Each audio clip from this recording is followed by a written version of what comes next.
Is America's accounting professor of Montclair State University, Dan Geltrude.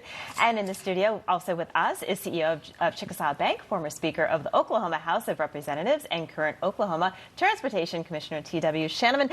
Thank you so much for joining us, both of you, in studio. And so I know T.W. has seen your shoes. Yeah, usually it's not live. So these are impressive. This is called shoe porn. This is what this is. This is impressive. They're great. Well, thank you. Shoes. I'm glad it excites you, T.W.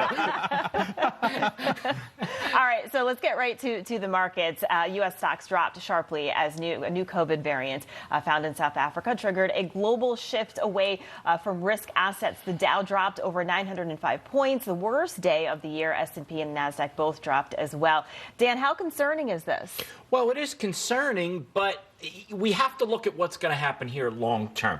This was something that surprised the market, and the market doesn't like surprises. But we're going to find out in the days and weeks to come exactly where we're going with this COVID variant, and the market will react accordingly. Yeah, we'll see what happens. And I think we talked about it yesterday, but this potential of fear of lockdowns would probably impact the market when you're starting to get government involved. Yeah, whenever again. you're talking about markets, as a banker myself, we're always trying to evaluate risk, right? And the real challenge with this variant is that we can't, exactly anticipate what the risks are going to be until we know more about the variant. So like Dan mentioned, everyone's trying to play a wait and see. I think these governors are way overreacting. I think many national leaders are overreacting to it because the truth is, South Africa still hadn't dealt with the Delta variant quite well. And so we know that there are going to be variants. That's not a surprise. But the good news is we now know how to treat COVID. This is a very different place than we were a year ago or even 18 months ago. We have vaccines. We don't know if they're effective yet. That's the big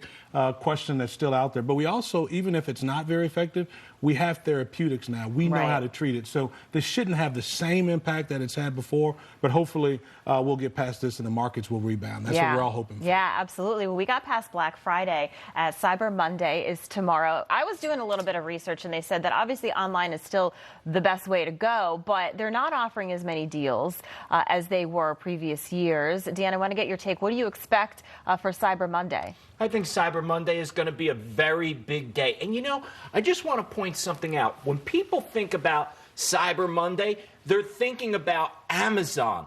That's not necessarily where you need to go online. There are plenty of small businesses, which we should all be supporting, that are offering their products online. So do a little bit more work.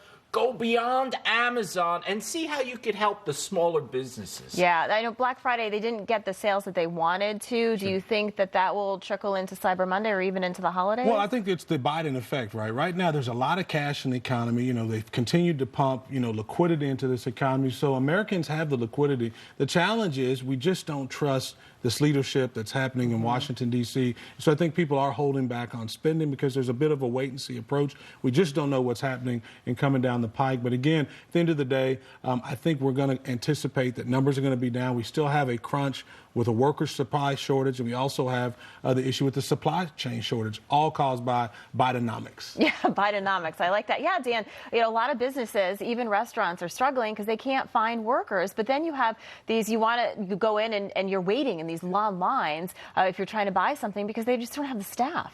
Yeah, and let's face it, that was created, as TW alluded to, by the government. Because what happened was they shut down the economy, they scared everyone, and then they incentivized them to stay home by paying them to stay home, right? So as long as people are in a situation where they could stay home, they have cash because the government has given it to them, why would they go back to work? But everybody suffers under that scenario. They'll go back to work under two scenarios, then. They'll go back either because we run out of money, like Margaret Thatcher taught us, or the worst part is we'll have the government forcing them to work, which you already see starting to happen as well. That is the evolution from socialism, frankly, to communism. Yeah. Well, that's a losing formula. It is, absolutely. It is. That's been proven for 100 years. You're exactly right. But, TW, a lot of families struggling, right? I mean, we talked about Thanksgiving and the cost of food. It's not just food, it's gas, it's things, and you have holiday gifts. So a lot of families can't necessarily afford to buy as many gifts as they want this year. There's no question that inflation is the hidden tax, and it affects poor people the hardest. But I will say I've been here in Oklahoma City. Been here in New York City from Oklahoma the last week or so, and the city seems to be doing well. It's open, people are moving about, but the numbers are showing people just aren't spending what they were because their dollars just don't go as far because of inflation. Yeah, and you've got home heating oil, and we're not even into winter yet, so That's people are exactly probably a little nervous. Before we go, Dan, I know there's a special birthday in your family today. Yes, there is. So my mom is 80 years old today. Oh, wow. Now, listen, I got to tell you, she's watching this right now. She's saying, oh, no, he's making me famous. That's the last thing that my mom wants to have. But listen, Mom, happy 80th birthday. That's we awesome. love you. And, yes, you're on TV for your 80th birthday. And what's your mom's name? Congratulations. What's your Judy. Judy. Happy birthday, Judy. Happy That's birthday, amazing. Judy. Are you going to sing to her, Dan? Do we have time? What are you? Any big party plans? Well, or yeah. anything? Tonight we're having a big party at the Capitol Grill in Paramus. Okay. Right? Everybody's going to show up.